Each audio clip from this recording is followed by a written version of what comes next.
They work so well together. Gotta be civil.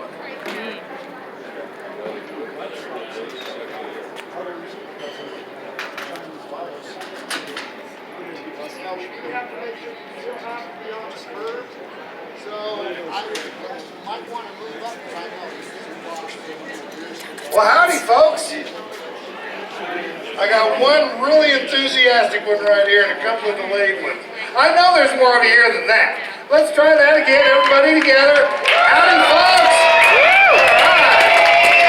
That's more like it. That's enthusiasm. Yeah. Well, we are Deadwood Alive. We bring history to life 6 days a week all summer long. And we have only got 2 days left after today, so you're here at the right time. We're going to finish out this season with a bang. You know, we do these shows 6 days a week all summer long, and then we finish off each of those days with the trial of Jack McCall right up here at the top end of Main Street. Now, by applause, how many of you folks know who Jack McCall was? Now, we don't really want to cheer for him because he's the fellow that shot our friend Wild Bill. Now, we really don't like him too much. But, you know, by doing that, he kind of put Deadwood on the map for something other than those millions of dollars worth of gold that they found here. And he went on trial for that murder the very next day, right here in town, and that's what we reenact. We get all the history in there and a whole lot of fun. Now, if you would like to come to that show, I recommend that you get your tickets in advance because we have limited seating due to social distancing.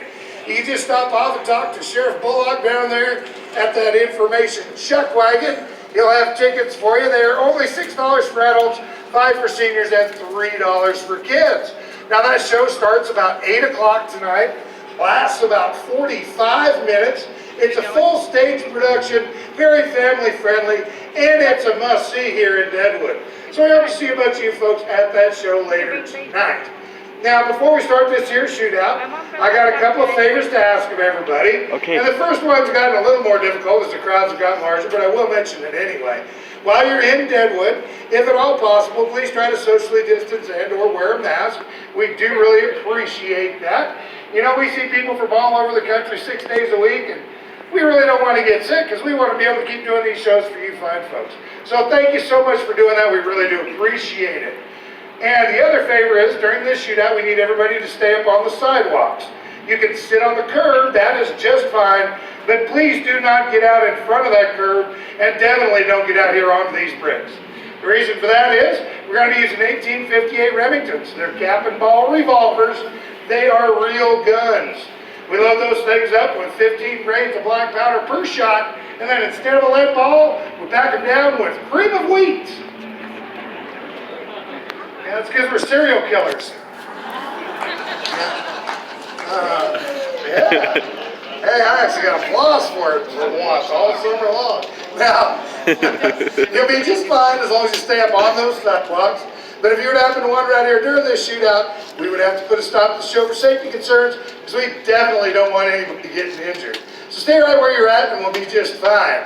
Now, I need to go turn into a shopkeeper for this particular shootout. You might just give that young fellow there a listen. He's going to tell you all about this here true story. Well, good afternoon, ladies and gents. My name is Ike Goldman, and we here at Deadwood Alive are going to reenact for you a true and accurate tale about an altercation that happened right here in Deadwood Gulch.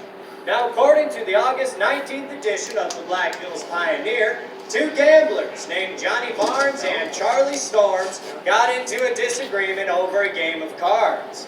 Now, the solution that they came up with was to set themselves up as targets at a gallery. And the best place for this affray would be just down yonder on Gold Street. Not even 3 weeks after poor old Wild Bill was shot and killed, the hills would once again ring with the lively notes of gunfire. Well, boys, I know I got this one. I'm going to make it 10. 10, huh? No way to beat me as if you're cheating. I'll see your 10. Oh, if you guys are betting like that, I must be beat. I'm out. I'll be over at my dry goods store washing my fancy new windows. I'll catch up with you in a bit. I want to see you win, sis. All right. Let's see this hand of yours, Johnny. Full house. King's over. How about that? Hold on a minute there. My 4-7s would like to have a word with you. I knew you couldn't beat him unless he was cheating. 4-7s, huh? Yeah, 4-7. Ain't no way a fella could be that lucky. And you called me the chief? You're the chief. Johnny, if you got a problem, I know a way to solve it. Yeah. You're calling me out, I'm game. Get ready to meet your maker. Johnny, this is no summer game. Look at my windstorm and see you fit for a wood coat. Oh, Charlie, you'll get yours. Don't be in such a hurry to die. Come on, Johnny, don't walk and whistle, Dixie. Pull that pistol of yours. You ain't getting my money? My life. What in tarnation are you idiots doing? You plum nested and shot out my fancy new store window I shipped all the way from Cheyenne. And you hit Mr. Ludwig in the leg. Put an end to this fracas right now. Oh, fight out of this, Wertheimer. I'm not quitting until I get my money from that bummer. Bummer, huh? Yeah. What do you say we get back to this, you stinking polecat? Oh, if he can hit anything. Oh.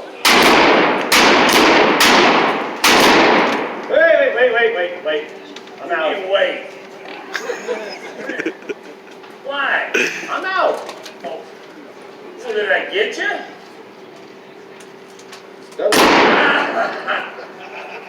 How about now? Nothing. Oh, dang it. Doesn't look like either one of us had hit anything with these things. Oh, you hit Ludwig, though. Yeah, Wertheimer's window. Yeah, you got that fancy window here. Charlie, I don't believe either one of us are fated to die on this day. I'll tell you what, let's keep it that way. Let's head on down there, little man, just play poker to our supper customers, huh? All right, as long as you keep that shotgun on the shelf. Yeah. Now, after all was said and done, those two agents of chaos walked away unscathed. 10 shots fired and only 2 took effect. One in Wertheimer's fancy new window, and the other in poor old Ludwig.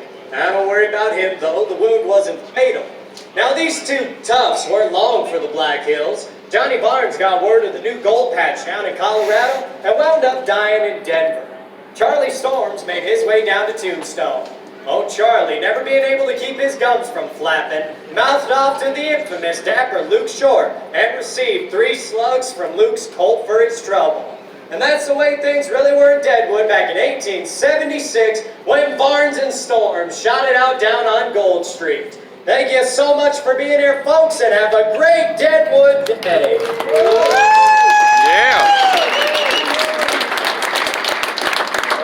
Now, the next thing we got going on for you, we're going to be up at the gazebo at Outlaw Square at 4:30, showing you how to dress for success in the Old West in our latest installment of Gold Guns and Grub Stakes. So make sure you stop by for that. And then we will be having one more gunfight at